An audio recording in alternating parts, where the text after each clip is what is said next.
और एक बार फिर से मैं हाजिर हूँ with some swing stocks which you can keep on your radar for next couple of months और वीक्स। तो जैसा कि आप सबको पता है कि सबसे पहले हम अपना रॉकेट स्टॉक डिस्कस करते हैं, फिर हम प्रीवियस वीक के स्टॉक डिस्कस करते हैं कि जो भी हमने प्रीवियस वीक बताया था उसमें एंट्री बनी या ना बनी, और उसके बाद हम करंट वीक के जो भी हमारे फ्रेश स्टॉक्स होते हैं वो डिस्कस करते हैं। इसमें थोड़ा सा ट्विस्ट आने वाला है आज के बाद से कि प्रीवियस वीक के स्टॉक डिस्कस करने की बजाय मैंने क्या सोचा है कि मैं वो ही स्टॉक डिस्कस करूंगा जिसमें हमने लास्ट 3 वीक्स जो भी हमारी वीडियोस आई थी उसमें जिन जिन में एंट्री बनती जाएगी वो स्टॉक्स ही डिस्कस करूंगा, क्योंकि जिनमें एंट्री बन नहीं रही वो स्टॉक डिस्कस करने का फायदा नहीं है। वो फिर वीडियो में टाइम खींचना होगा। मान लीजिए कि उसका रेलेवेंस मुझे नहीं लग रहा अब कि पिछले वीक मैंने जितने भी स्टॉक डिस्कस किए हो, क्योंकि मैं जो भी स्टॉक्स बताता हूँ वीकली या मंथली टाइम फ्रेम होते हैं, तो एक वीक में के अंदर उसमें मूव आना थोड़ा चांसेस कम रहता है। आ सकता है मूव, लेकिन चांसेस कम रहता है, क्योंकि या तो हम ब्रेकआउट पे डिस्कस करते हैं और ब्रेकआउट के बाद टेंडेंसी क्या होती है कि फिर मार्केट थोड़ा सा कंसोलिडेट करता है।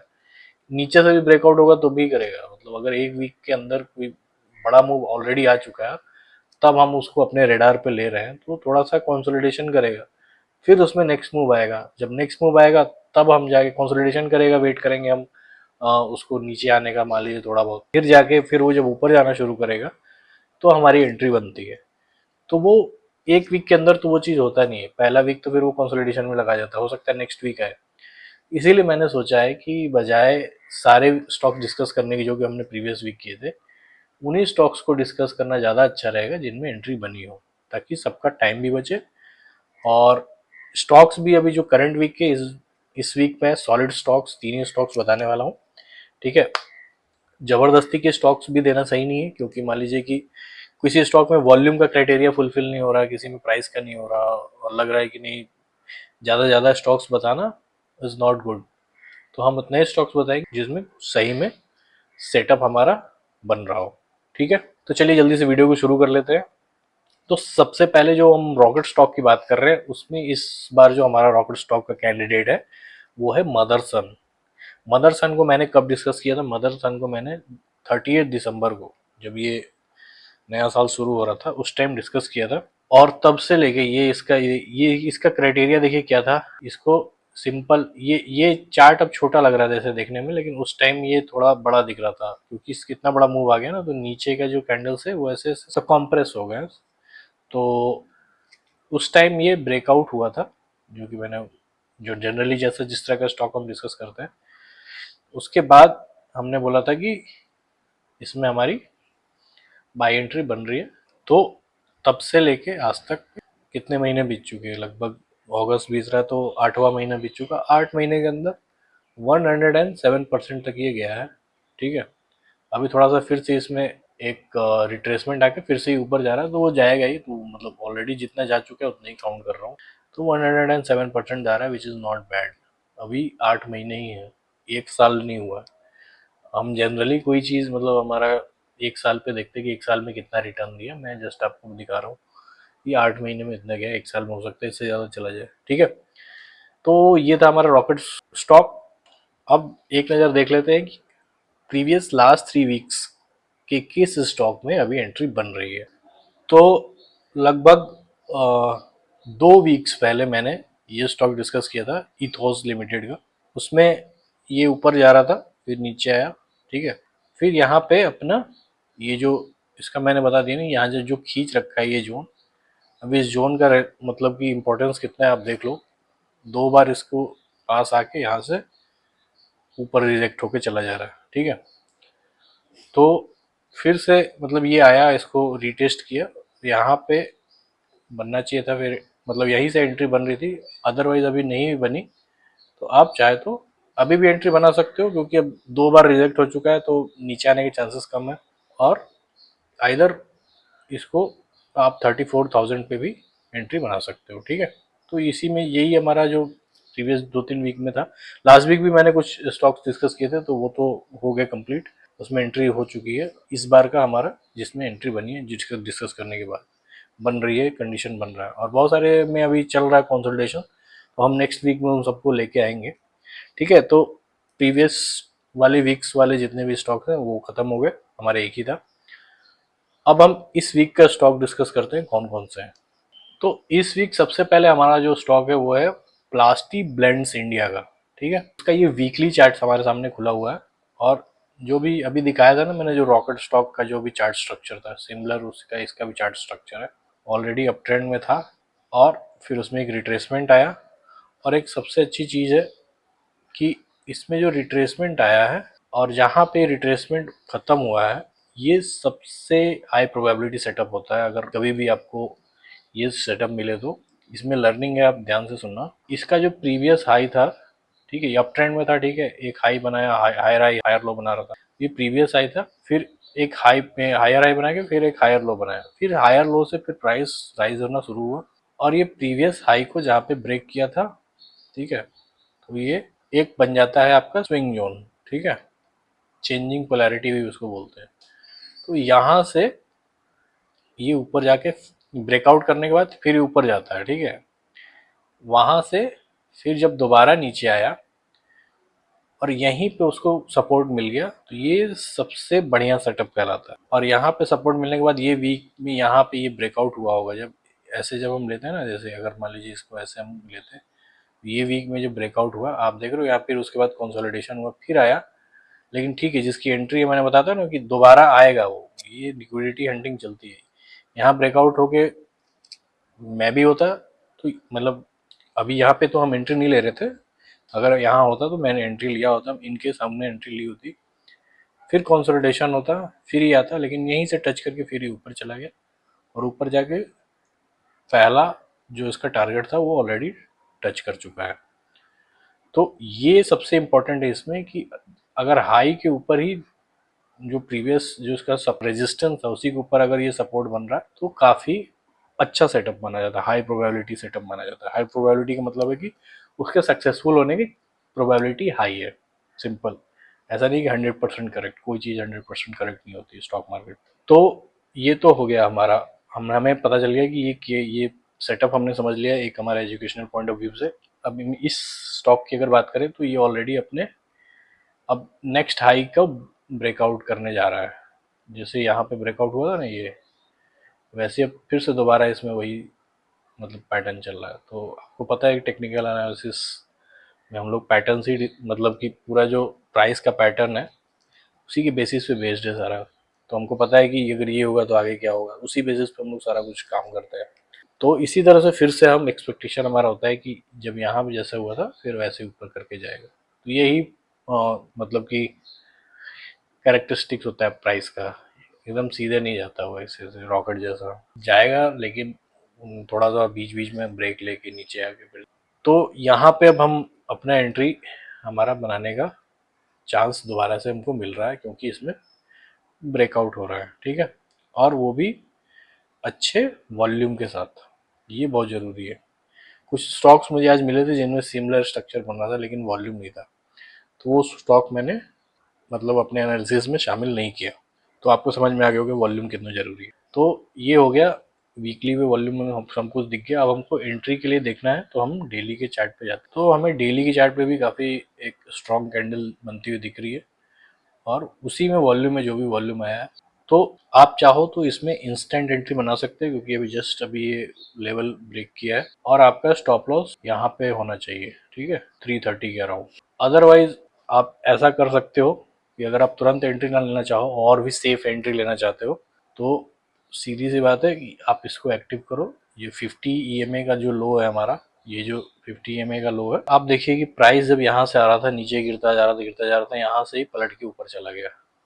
तो किसी ने यहाँ लिया होता, इस पॉइंट पे अगर एंट्री की होती तो अच्छा खासा अभी तक बना चुका होता। दूसरा आप चांस देगा ये कहीं इधर, ठीक है, तो आप चाहो तो ले लो, ये ऊपर थोड़ा बहुत ऊपर जाएगा, अगर 5-10% मिल जा रहा है तो आप एग्जिट कर जाओ। अदरवाइज अगर थोड़ा लंबा आराम से लेना चाहते हो, थोड़ा स्नाइपर ट्रेडिंग करना चाहते हो स्नाइपर के टाइप की, तो आप इसके इस लेवल के आने का वेट करो यहाँ पे, और दोनों का जहाँ पे कॉन्फ्लुएंस होगा और ये प्राइस अगर वहाँ रहा तो आप वहाँ पे भी एंट्री ले सकते हो। दो तरीके हैं, इंस्टेंट एंट्री लो तो फिर अगर इंस्टेंट एंट्री आप लेते हो तो इसको एज ए आपको स्टॉप लॉस कैरी करना पड़ेगा, ठीक है। अगर इसके नीचे प्राइस क्लोजिंग नहीं देता है तब तक आप ट्रेड में बने रहेंगे जितने भी दिन लगे, ठीक है। तो इसी तरह से इसको ट्रेड करना है। चलिए देखते हैं अगला स्टॉक कौन सा है। अगला स्टॉक हमारा ECL ERX, ठीक है। इसमें भी सिमिलर चार्ट स्ट्रक्चर हमको देखने को मिल रहा है, सब कुछ जैसा हमारे प्रीवियस वाले में था, और वीकली का टाइम फ्रेम है। तो एक्सप्लेनेशन में ज़्यादा टाइम नहीं लगाऊंगा मैं। हमको दिख रहा है कि ये ऑलरेडी अपने हाई के ऊपर जाके मतलब एक और कैंडल बन चुका है, तो इसमें हम देखते हैं कि एंट्री कैसे बनाई जा सकती है उसके लिए। और देखिए मैं आपको इसका सिग्निफिकेंस दिखा देता हूँ। ये देखिए यहाँ पे ये एक हाई था इसका, ठीक है। हाई कभी कभी छोटा भी होता है। वहाँ पे ब्रेकआउट हुआ, वहाँ पे ही आके फिर से इसमें मतलब यहाँ से सपोर्ट का काम किया और बाउंस ऑफ किया, ठीक है। और साथ ही साथ उसी टाइम यहाँ पे ये 50 EMA चल रहा था, 50 EMA का लो। ये जोन होता है एक्चुअली। तो पहले मैं जोन बताता था लेकिन बहुत कंफ्यूजन होती थी, तो अभी एक ही लाइन करता हूँ। ये सबसे अल्टीमेट होता है। तो आपको दिखा कि जहाँ पे ये दोनों का कॉन्फ्लुएंस हो रहा है, एक ये हॉरिजॉन्टल सपोर्ट और एक ये डायनेमिक सपोर्ट, तो वहाँ से प्राइस जब ऊपर गया है तो फिर नीचे नहीं आया है, ठीक है। कोशिश किया है बीच में ऐसे बहुत, वो तो मैंने बताया है कि प्राइस एकदम से बहुत तेज़ी से नहीं जाता है, धीरे धीरे करके जाता है। लेकिन यहाँ पे ये हाई प्रोबेबिलिटी, ये भी इसको भी बोलते हैं, जब दोनों का कॉन्फ्लुएंस हो जाए, ठीक है। ये जस्ट आपको दिखाने के लिए था, यहाँ इससे अभी हमारा कोई मतलब नहीं है। फिर अब हम देखते हैं डेली टाइम फ्रेम का चार्ट। तो डेली टाइम फ्रेम हमको दिख रहा है कि प्राइस ऊपर गया था और सेम डे वो नीचे भी आ गया था, ठीक है। ऊपर जाके टच करके इसमें जो भी होना था मतलब नीचे भी आ गया वो, उसको एक बार नीचे आके उसको टच कर लिया। तो अभी कंसोलिडेट कर रहा है, ठीक है, ब्रेकआउट होने के बाद।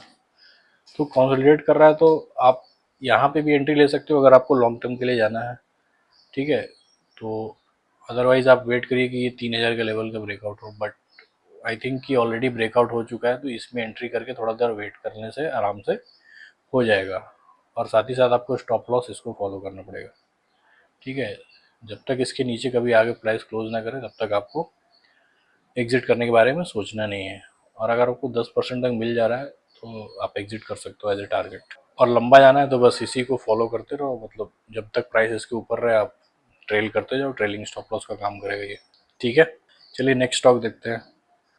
तो अगला स्टॉक है हमारा सिंजिन। सिंजिन में क्या है कि ये हमारा मंथली टाइम फ्रेम पे हम इसको देख रहे हैं। हमारा जो बेस टाइम फ्रेम है वो मंथली इसको हम लेके चल रहे हैं, और जो भी चार्ट स्ट्रक्चर बन रहा है उस पर ही बन रहा है।